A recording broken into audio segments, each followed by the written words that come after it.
Hi hello friends, ಎಲ್ಲರೂ ಹೇಗಿದ್ದೀರಾ? ನಾನು ಕೂಡ ಚೆನ್ನಾಗಿದ್ದೀನಿ, ನೀವು ಕೂಡ ಚೆನ್ನಾಗಿದ್ದೀರಾ ಅಂತ ಭಾವಿಸ್ತಾ welcome back to my YouTube channel. ನಾನು ನನ್ನ ಲೈಫ್. ಇವತ್ತು ಫ್ರೆಂಡ್ಸ್ ಸಂಡೇನ ಲೇಸಿಯಾಗಿ ಸ್ಟಾರ್ಟ್ ಮಾಡ್ತಾ ಇದ್ದೀನಿ. ಸೊ ಸ್ಟಾರ್ಟ್ ಮಾಡಿದ್ದೆ, ಎದ್ದಿದ್ದೆ ಮಕ್ಕಳಿಗೆ ಫಸ್ಟು ಸ್ನಾನ ಮಾಡಿಸ್ಕೊಡ್ಬೇಕು. ಅವ್ರಿಗೆ ಆಯಿಲ್ ಬಾತ್ ಮಾಡಿ ಇವತ್ತು ಸ್ನಾನ ಮಾಡಿಸ್ಬೇಕು ಅಂತ ಡಿಸೈಡ್ ಮಾಡ್ಕೊಂಬಿಟ್ಟಿದ್ದೀನಿ. ಸೊ ಹಾಗಾಗಿ ಯಾವ ಕೆಲಸ ಹಿಂಗಾದರೂ ಇರಲಿ ಅಂತ ಹೇಳ್ಬಿಟ್ಟು ಫಸ್ಟು ಅವರಿಗೆ ಆಯಿಲ್ ಬಾತ್ ಮಾಡಿ ಆಯಿಲ್ ಮಸಾಜ್ ಮಾಡಿ ಆಮೇಲೆ ಸ್ನಾನ ಮಾಡಿಸೋಣ ಅಂತ ಹೇಳಿಬಿಟ್ಟು ಫಸ್ಟು ಹರಳೆಣ್ಣೆ ಕ್ಯಾಸ್ಟ್ರಾಲ್ ಆಯಿಲ್ನ ಇವಾಗ ನಾನು ಬಿಸಿ ಮಾಡ್ಕೊತಾ ಇದ್ದೀನಿ. ಸೊ ನಾನು ಈ ವೀಕ್ಗೆ ಕ್ಯಾಸ್ಟ್ರಾಲ್ ಆಯಿಲ್ನ ನಾನು ಯೂಸ್ ಮಾಡ್ತಾ ಇದ್ದೀನಿ. ಸೊ ನೀವು ಯಾವ ಆಯಿಲ್ ಬೇಕಾದರೂ ಕೂಡ ಮಕ್ಕಳಿಗೆ ಮಸಾಜ್ ಮಾಡ್ಬೋದು. ಹರಳೆಣ್ಣೆ ಇವತ್ತು ನಾನು ಯೂಸ್ ಮಾಡ್ತಾ ಇರೋವಂಥದ್ದು. ಜೊತೆಗೆ ನೀವು ಬಾದಾಮ್ ಆಯಿಲು ಮತ್ತು ಆಲಿವ್ ಆಯಿಲು ಮತ್ತು ಕೊಬ್ಬರಿ ಎಣ್ಣೆ ಎಲ್ಲನೂ ಕೂಡ ಒಂದೊಂದು ವಾರ ಒಂದೊಂದು ಥರ ಆಯಿಲ್ನ ನೀವು ಮಸಾಜ್ ಮಾಡ್ತಾ ಬರ್ಬೋದು. ಸೊ ನಾನಿವತ್ತು ಹರಳೆಣ್ಣೆಯಿಂದ ಮಸಾಜ್ ಮಾಡೋಣ ಮಕ್ಕಳಿಗೆ ಅಂತ ಹೇಳ್ಬಿಟ್ಟು ಮಾಡ್ತಾಯಿದ್ದೀನಿ. ಆಯಿಲ್ ಬಾತಿಂಗು ತುಂಬ ವೆರಿ ಇಂಪಾರ್ಟೆಂಟು ಮಕ್ಕಳಿಗಂತ ಅಲ್ಲ, ದೊಡ್ಡವರು ಕೂಡ ಆಯಿಲ್ ಬಾತ್ ಮಾಡ್ಕೊತಾರೆ. ಇವಾಗ ಆಯಿಲ್ ಮಸಾಜು ಬಾತಿಂಗೆಲ್ಲ ಮಾಡ್ಕೊತಿರ್ತಾರೆ. ತುಂಬ ಒಳ್ಳೆಯದು ಮೈಕೈ ನೋವಿಗೆ, ಸ್ವಲ್ಪ ಮೈಂಡ್ ರಿಲೀಫ್ ಆಗುತ್ತೆ ಮತ್ತು ಬಾಡಿ ಪೇಯ್ನ್ ಕಡಿಮೆ ಆಗುತ್ತೆ. ಮಕ್ಕಳ ಸ್ಕಿನ್ ವೈಟ್ ಆ್ಯಂಡ್ ಬ್ರೈಟ್ ಆಗೋದಕ್ಕೆ, ಸ್ಕಿನ್ ತುಂಬ ಚೆನ್ನಾಗಿ ಗ್ಲೋ ಆಗೋದಕ್ಕೆ ಮತ್ತು ಹೇರ್ಸ್ ಎಲ್ಲ ಕೂಡ ನೀಟಾಗಿ ಚೆನ್ನಾಗಿ ಗ್ರೋ ಆಗೋದಕ್ಕೆ ಎಲ್ಲದಕ್ಕೂ ಹೆಲ್ಪ್ ಮಾಡುತ್ತೆ. ಮತ್ತು ಮಕ್ಕಳ ಬ್ರೈನ್ ಆ್ಯಕ್ಟಿವಿಟಿ ಕೂಡ ತುಂಬ ಚೆನ್ನಾಗಾಗುತ್ತೆ. ನಾವು ಆಯಿಲ್ ಮಸಾಜ್ ಮಾಡಿದಾಗ ಮಕ್ಕಳಿಗೆ ನೀಟಾಗಿ ಆಯಿಲ್ ಮಸಾಜ್ ಮಾಡಿದ್ರೆ ಮಕ್ಕಳಲ್ಲಿ ಬ್ಲಡ್ ಸರ್ಕ್ಯುಲೇಷನ್ ತುಂಬ ಚೆನ್ನಾಗಾಗುತ್ತೆ. ಸೊ ಅದರಿಂದ ಬ್ರೈನ್ ತುಂಬ ಆ್ಯಕ್ಟಿವ್ ಆಗಿರೋದಕ್ಕೆ ಹೆಲ್ಪ್ ಆಗುತ್ತೆ ಮತ್ತು ತುಂಬ ಚೆನ್ನಾಗಿ ಮಕ್ಕಳ ಬ್ರೈನ್ ತುಂಬ ಶಾರ್ಪ್ ಆಗೋದಕ್ಕೆ ಹೆಲ್ಪ್ ಆಗುತ್ತೆ. ಎಲ್ಲದಕ್ಕೂ ಕೂಡ ಈ ಒಂದು ಆಯಿಲ್ ಮಸಾಜ್ ತುಂಬ ಒಳ್ಳೆಯದು. ಹುಟ್ಟಿದ ಮಗುವಿಂದ ಆಯಿಲ್ ಬಾತಿಂಗ್ನ ಸ್ಟಾರ್ಟ್ ಮಾಡ್ತಾರೆ. ಸೊ ಹಾಗಾಗಿ ನಾನು ಕೂಡ ತುಂಬ ದಿನದಿಂದ ನಾನು ವೀಕ್ಲಿ ಒನ್ಸು ಮಾಡ್ತಾಯಿದ್ದೆ. ಮಕ್ಕಳಿಗೆ ಆಯಿಲ್ ಮಸಾಜ್ ಮಾಡೋದು, ಸ್ನಾನ ಮಾಡಿಸೋದೆಲ್ಲ ಮಾಡ್ತಾಯಿದ್ದೆ ಸಂಡೇ ಹೊತ್ತು. ಸೊ ಬಟ್ ಇವಾಗ ಒಂದು ಆಲ್ಮೋಸ್ಟ್ 1.5 ತಿಂಗಳು ಅಥವಾ 1 ತಿಂಗಳು ಆಯ್ತು ಅನಿಸುತ್ತೆ, 1 ಮಂತ್ ಆಯಿತು ನಾನು ಮಕ್ಕಳಿಗೆ ಆಯಿಲ್ ಮಸಾಜ್ ಮಾಡಿ. ತುಂಬ ಗ್ಯಾಪ್ ಆಗಿಬಿಡ್ತು. ಚೈನ್ ಕಟ್ ಅಂತಾರಲ್ಲ ಆ ರೀತಿ ಒಂದ್ಸಲ ಕಟ್ ಆಗಿಬಿಟ್ರೆ ಮತ್ತೆ ಅದು ಜಾಯ್ನ್ ಆಗೋದಕ್ಕೆ ಸಾಕಷ್ಟು ಟೈಮನ್ನು ತೊಗೊಳುತ್ತೆ. ಸೊ ಹಾಗಾಗಿ ಮತ್ತೆ ಅದನ್ನು ರೀಸ್ಟಾರ್ಟ್ ಮಾಡಿದ್ದೀನಿ. ಮತ್ತೆ ವೀಕ್ಲಿ ಮಕ್ಕಳಿಗೆ ಆಯಿಲ್ ಮಸಾಜ್ ಮಾಡಬೇಕು ಅಂತ ಹೇಳಿ ಡಿಸೈಡ್ ಮಾಡಿಕೊಂಡು ಯಾವ ಕೆಲಸನಾದರೂ ಹೆಂಗಾದರೂ ಇರಲಿ ಅಂತ ಬಿಟ್ಟು ಫಸ್ಟಿಗೆ ಎದ್ದ ತಕ್ಷಣ ಮಕ್ಕಳಿಗೆ ಆಯಿಲ್ ಮಸಾಜ್ ಮಾಡ್ತಾಯಿದ್ದೀನಿ.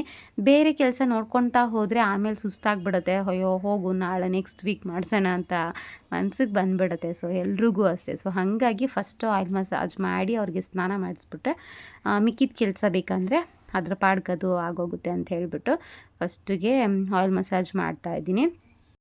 ಡೈಲಿ ಆಯಿಲ್ ಮಸಾಜ್ ಮಾಡೋದಕ್ಕಾಗೋದಿಲ್ಲ. ಸೊ ಹಾಗಾಗಿ ವೀಕ್ಲಿ ಒನ್ಸು ವಾರಕ್ಕೊಂದಿನ ಅಂದರೆ ಸಂಡೇ ಹೊತ್ತು ಮಕ್ಕಳಿಗೆ ಸ್ಕೂಲ್ ಇದ್ದಾಗ ಆಗೋದಿಲ್ಲ, ಎಲ್ರಿಗೂ ಗೊತ್ತಿರೋ ವಿಷಯ. ಸೊ ಹಂಗಾಗಿ ಆ ಗಡಿಬಿಡಿಲಿ ಆಯಿಲ್ ಮಸಾಜ್ ಮಾಡಿ ಸ್ನಾನ ಮಾಡಿಸೋಷ್ಟು ಪೇಷನ್ಸು ಟೈಮ್ ಕೂಡ ಇರೋದಿಲ್ಲ. ಪೇಷನ್ಸ್ ಇದ್ದರೂ ಕೂಡ ಟೈಮ್ ಇರೋದಿಲ್ಲ. 7:30ಗೆಲ್ಲ ಮಗು ಸ್ಕೂಲಿಗೆ ಹೋಗ್ಬಿಡ್ಬೇಕು. ಸೊ ಹಾಗಾಗಿ ವೀಕ್ಲಿ ಒನ್ಸ್ ನಾನು ಮಾಡಿಸೋಣ ಅಂತ ಅಂದ್ಕೊಂಡಿದ್ದೀನಿ. ಸೊ ಅಥವಾ ಏನಾದರೂ ಎಮರ್ಜೆನ್ಸಿ ಇತ್ತು 15 ಡೇಸ್ ಒನ್ಸು, ಮಂತ್ಲಿ ಒನ್ಸ್ ಆದ್ರೂ ಆಗಿಲ್ಲ ಅಂತ ಹೇಳೋರು ಮಂತ್ಲಿ ಒನ್ಸ್ ಆದ್ರೂ ಆಯಿಲ್ ಮಸಾಜ್ ಮಾಡೋದು ಮಕ್ಕಳಿಗೆ ತುಂಬ ಇಂಪಾರ್ಟೆಂಟು. ಸೊ ಒಂದ್ಸಲಿ ಅದ್ರ ಬಗ್ಗೆ ಕೂಡ ಗಮನ ಕೊಡಿ. ಸೊ ಹಾಗೆ ಇದು ಏನಪ್ಪ, ಈ ಪೌಡ್ರ್ ಬಗ್ಗೆ ನಾನು ಸಾಕಷ್ಟು ವಿಡಿಯೋಗಳಲ್ಲಿ ಆಲ್ರೆಡಿ ಶೇರ್ ಮಾಡಿದ್ದೀನಿ. ಮಕ್ಕಳ ಸ್ಕಿನ್ನು ಬ್ರೈಟ್ ಆಗೋದಕ್ಕೆ, ವೈಟ್ ಆಗೋದಕ್ಕೆ ಏನಾದರೂ powder, herbal powders, home remedies ಇದ್ದರೆ ಹೇಳಿ ಅಂತ ಹೇಳ್ತಾ ಇರ್ತೀರ. ಸಾಕಷ್ಟು ವಿಡಿಯೋಗಳಲ್ಲಿ ನಾನು ಆಲ್ರೆಡಿ ಶೇರ್ ಮಾಡ್ಕೊಂಡಿದ್ದೀನಿ. ಸೊ ಇನ್ನು ಮುಂದೆ ಕೂಡ ಈ ಒಂದು ಪೌಡ್ರ್ ಬಗ್ಗೆ ನಿಮ್ಗೆ ಏನಾದರೂ ಮಾಹಿತಿ ಬೇಕಿದ್ದಲ್ಲಿ ನನಗೆ ಮತ್ತೆ ಕಮೆಂಟ್ ಮಾಡಿದ್ರೆ ಈ ಪೌಡ್ರನ್ನ ನಾನು ಮಿಲ್ ಮಾಡಿಸ್ತೀನಲ್ಲ, ಸೊ ಆವಾಗ ನಿಮಗೂ ಕೂಡ ಶೇರ್ ಮಾಡ್ತೀನಿ. ಸೊ ಇವಾಗ ನಾನು ಆ ಪೌಡ್ರನ್ನು ಇವಾಗ ಡೈಲಿ ಮಕ್ಕಳಿಗೆ ಸ್ಕೂಲಿಗೆ ಕಳಿಸ್ತಾ ಇರ್ತೀವಿ. ಸೊ ಈ ಪೌಡ್ರೆಲ್ಲ ಹಚ್ಕೊಂಡು ಸ್ನಾನ ಮಾಡಿಸೋದಕ್ಕೆ ಆಗೋದಿಲ್ಲ. ಸೊ ಹಾಗಾಗಿ ನಾನೇನು ಮಾಡ್ತೀನಿ, ವೀಕ್ಲಿ ಒನ್ಸು ಯಾವಾಗ ಆಯಿಲ್ ಮಸಾಜ್ ಮಾಡ್ತೀನೋ ಸೊ ಆವಾಗ ಈ ಪೌಡ್ರು ಕೂಡ ಹಚ್ಚಿ ಮಕ್ಕಳಿಗೆ ಸ್ನಾನ ಮಾಡಿಸ್ಬಿಡ್ತೀನಿ. ತುಂಬ ಚೆನ್ನಾಗಿದೆ. ನನ್ನ ಓನ್ ಎಕ್ಸ್ಪೀರಿಯನ್ಸ್ ಪ್ರಕಾರ ಮಕ್ಕಳ ಸ್ಕಿನ್ ವೈಟ್ ಆ್ಯಂಡ್ ಬ್ರೈಟ್ ಆಗೋದಕ್ಕೆ ತುಂಬ ಹೆಲ್ಪ್ ಮಾಡುತ್ತೆ. ತುಂಬ ಚೆನ್ನಾಗಿ ಗ್ಲೋ ಕಾಣಿಸ್ತಿರುತ್ತೆ ಸ್ಕಿನ್ನಲ್ಲಿ.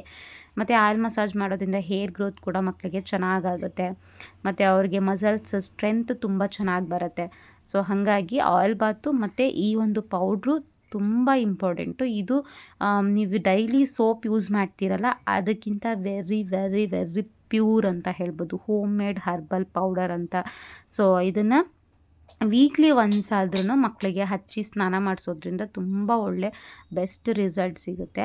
ಸೊ ಹಾಗೇ ಈ ಒಂದು ವಿಂಟರ್ ಸೀಸನಲ್ಲಿ ಮಕ್ಕಳ ಸ್ಕಿನ್ನು ತುಂಬ ಹೊಡಿತಾ ಇರುತ್ತೆ, ಎಲ್ಲ ಒಂಥರ ಮೀನು ಮೈ ಮೇಲೆ ಇರೋದಿಲ್ವ ಉರ್ಪೆ ಆ ರೀತಿ ಎದೊಳ್ತಾ ಇರುತ್ತೆ ಮಕ್ಕಳ ಸ್ಕಿನ್ನು, ಮತ್ತು ಮಕ್ಕಳ ಸ್ಕಿನ್ ಎಲ್ಲ ಡ್ರೈ ಆಗಿಬಿಟ್ಟಿರುತ್ತೆ. ಸೊ ಆ ಟೈಮಲ್ಲಿ ಈ ಒಂದು ಪೌಡ್ರ್ ಕೂಡ ಯೂಸ್ ಮಾಡ್ಬೋದು. ಹಾಗೇ ಮಕ್ಕಳಿಗೆ ಆಯಿಲ್ ಮಸಾಜ್ ಮಾಡಿ ಮತ್ತು ಆ ಪೌಡ್ರನ್ನ ಯೂಸ್ ಮಾಡಿ ಸ್ನಾನ ಮಾಡಿಸಿದ್ಮೇಲೆ ವೆರಿ ಇಂಪಾರ್ಟೆಂಟ್ ಅಂದರೆ ಕ್ರೀಮ್ನ ಅಪ್ಲೈ ಮಾಡೋದು. ಯಾವುದಾದ್ರೂ ಕ್ರೀಮು ನಿಮ್ಮ ಮಗುಗೆ ಯಾವ್ದು ಸೆಟ್ ಆಗಿದೆ, ನೀವು ಯಾವ ಕ್ರೀಮ್ ಹಾಕ್ತೀರಾ ಅದನ್ನೇ ಹಾಕಿ. ಬಟ್ ಆದರೆ ಅದು ಇಂಪಾರ್ಟೆಂಟ್, ಯಾಕಂದರೆ ನಾವು ಆಲ್ರೆಡಿ ಮಕ್ಕಳಿಗೆ ಆಯಿಲ್ ಮಸಾಜ್ ಮಾಡಿ ಮತ್ತು ಆ ಪೌಡ್ರಲ್ಲೆಲ್ಲ ಮಸಾಜ್ ಮಾಡಿ ಮಕ್ಕಳಿಗೆ ಸ್ನಾನ ಮಾಡಿಸಿರ್ತೀವಿ. ಸ್ಕಿನ್ ಡ್ರೈ ಆಗಿಬಿಡತ್ತೆ ಹಾಗೆ ಬಿಟ್ಬಿಟ್ರೆ. ಸೊ ಹಾಗಾಗಿ ಯಾವುದಾದ್ರೂ ಒಂದು ಲೋಷನ್ನು ಅಥವಾ ನೀವು ಡೈಲಿ ಯೂಸ್ ಮಾಡೋ ಕ್ರೀಮ್ನ ಮಕ್ಕಳು ಬಾಡಿಗೆಲ್ಲ ಅಪ್ಲೈ ಮಾಡಿ. ನಾನು ಆಲ್ರೆಡಿ ಅಪ್ಲೈ ಮಾಡಿದ್ದೆ. ನಾನು ಯೂಸ್ ಮಾಡೋದು ಜಾನ್ಸನ್ಸ್ ಬೇಬಿದು ಕ್ರೀಮು ರೈಸ್ ಪ್ಲಸ್ ಇರುತ್ತೆ, ಅದು ರೈಸ್ ಪ್ಲಸ್ ಮಿಲ್ಕ್ ಇರುತ್ತೆ, ತುಂಬ ಚೆನ್ನಾಗಿದೆ ಮಕ್ಕಳ ಸ್ಕಿನ್ಗೆ ಅದು. ಸೊ ಹಾಗಾಗಿ ಅದನ್ನು ಯೂಸ್ ಮಾಡ್ತೀನಿ. ಸೊ ಹಾಗೇ ನಾನು ಲಾಸ್ಟ್ ವೀಡಿಯೋದಲ್ಲಿ ಹೇಳಿದ್ದೆ, ನನ್ನ ಸಿಸ್ಟರ್ ಮಗಳದು ಮತ್ತು ಮಗಂದು ಫಂಕ್ಷನ್ ಇತ್ತಲ್ಲ, ಅದರ ಒಂದು ವಿಡಿಯೋ ಶೇರ್ ಮಾಡ್ಕೊಂಡಿದ್ದೀನಿ. ಸೊ ಅದರದ್ದು ಆಲ್ಬಮ್ ಕೂಡ ಬಂದಿತ್ತು, ತೊಗೊಳ್ಳಿ ಅಂತ ಹೇಳಿದರು. ಮತ್ತು ನಾನು ಒಂದು ಫ್ರೇಮ್ ಮಾಡಿಸ್ತೀನಿ ಅಂತ ನಿಮಗೆ ಮುಂಚೆನೇ ಹೇಳಿದ್ದೆ. ಆ ಫ್ರೇಮ್ ಏನಾದರೂ ಮಾಡಿಸಿದ್ರೆ ನಾನು ನಿಮಗೆ ತೋರಿಸ್ತೀನಿ ಅಂತ, ಅದನ್ನು ಕೂಡ ವಿಡಿಯೋದಲ್ಲಿ ಶೇರ್ ಮಾಡ್ಕೊತೀನಿ ಅಂತ ಹೇಳಿದೆ. ಸೊ ಹಾಗಾಗಿ ಅವರು ಕಾಲ್ ಮಾಡಿದರು, ಆಲ್ಬಮ್ ರೆಡಿಯಾಗಿದೆ ಅಂತ. ಸೊ ಹಾಗಾಗಿ ನಾನು ಮತ್ತು ನಮ್ಮ ತಂಗಿಯವರೆಲ್ಲ ಹೋಗಿ ಆಲ್ಬಮ್ ತೊಗೊಂಡು ಜೊತೆಗೆ ಒಂದು ಫ್ರೇಮ್ ಕೂಡ ಹೇಳಿದ್ವಿ. ಅವತ್ತು ಹೇಳ್ಬಿಟ್ಟು ಬಂದಿದ್ದೆ, ನಾನು ಅದು ವಿಡಿಯೋ ಶೇರ್ ಮಾಡಿದ್ದೀನಿ ಆಲ್ರೆಡಿ. ಸೊ ಆಲ್ಬಮ್ ಕೂಡ ತೊಗೊಂಡು ಬಂದರು, ಅವ್ರು ತೊಗೊಂಡೋದ್ರು. ಹಾಗೆ ನಾನು ಕೂಡ ಫೋಟೋ ಫ್ರೇಮನ್ನು ತೊಗೊಂಬಂದ್ವಿ. ಯಾವ ರೀತಿ ಬಂದಿದೆ ಫೋಟೋ ಫ್ರೇಮ್ ಅಂತ ಹೇಳ್ಬಿಟ್ಟು ತೋರಿಸ್ತೀನಿ ಇವಾಗ. ತುಂಬ ಎಕ್ಸೈಟೆಡ್ ಸಾನಿ ಮತ್ತು ಆ ಮಗು ನೋಡೋದಕ್ಕೆ ಅದನ್ನ ಎಕ್ಸೈಟ್ ಆಗಿದ್ದಾರೆ. ಸೊ ನಾನು ಮತ್ತು ಸಾನ್ವಿ ಹೊರಗಡೆ ಹೋಗಿದ್ವಿ, ಅವ್ರು ಪ್ಯಾಕ್ ಮಾಡಬೇಕಾದ್ರೆ ನೋಡಿಲ್ಲ ನಾವು. ಅಂದರೆ ಅವ್ರು ಪ್ಯಾಕ್ ಮಾಡಿ ಕೊಟ್ಮೇಲೆ ನಮ್ಮ ಮನೆಯವ್ರು ತೊಗೊಂಡು ಬರ್ತಿದ್ರಲ್ಲ ಆವಾಗಲೇ ನೋಡಿದ್ದು. ನಾನು ಮತ್ತು ನನ್ನ ಸಿಸ್ಟರು ಮತ್ತು ನನ್ನ ತಂಗಿ ನನ್ನ ಮಗಳೆಲ್ಲ ಹೊರಗಡೆ ಹೋಗಿದ್ವಿ, ಅಂಗಡಿಗೆ ಹೋಗಿ ಬರೋಣ ಅಂತ ಹೇಳ್ಬಿಟ್ಟು. ಅಷ್ಟರಲ್ಲಿ ಪ್ಯಾಕ್ ಮಾಡಿದರು. ನೋಡಿ ಯಾವ ರೀತಿ ಇದೆ ಅಂತ ತೋರಿಸ್ತೀನಿ. ತುಂಬ ಸಕ್ಕತ್ತಾಗಿ ಬಂದಿದೆ. ಫ್ಯಾಮಿಲಿ ಫೋಟೋ ಇರಲಿಲ್ಲ, ಯಾವುದೂ ನಾವು ತೆಗ್ಸಿರಲಿಲ್ಲ ರೀಸೆಂಟಾಗಲ್ಲ, ಫ್ಯಾಮಿಲಿ ಫೋಟೋ ಅನ್ನೋದೇ ಇರಲಿಲ್ಲ, ಯಾವುದು ಫೋಟೋನ ತೆಗ್ಸ್ಕೊಂಡಿರಲಿಲ್ಲ. ಸೊ ಹಾಗಾಗಿ ಫೋಟೋ ಫ್ರೇಮ್ ಅಂತೂ ತುಂಬ ಚೆನ್ನಾಗಿ ಬಂದಿದೆ. ನಾನು ಮತ್ತು ಹಸ್ಬೆಂಡ್ ಮತ್ತು ಮಕ್ಕಳು ಎಲ್ಲರೂ ಇರೋವಂಥದ್ದು ಒಂದು ಫ್ಯಾಮಿಲಿ ಫೋಟೋ ಫ್ರೇಮು ಇರಬೇಕು ಅಂತ ತುಂಬ ಆಸೆ ಇತ್ತು. ಸೊ ಅದನ್ನು ಕೂಡ ಮಾಡಿಸ್ಕೊಂಡ್ವಿ. ಒಟ್ಟಿನಲ್ಲಿ ತುಂಬ ಚೆನ್ನಾಗಿದೆ.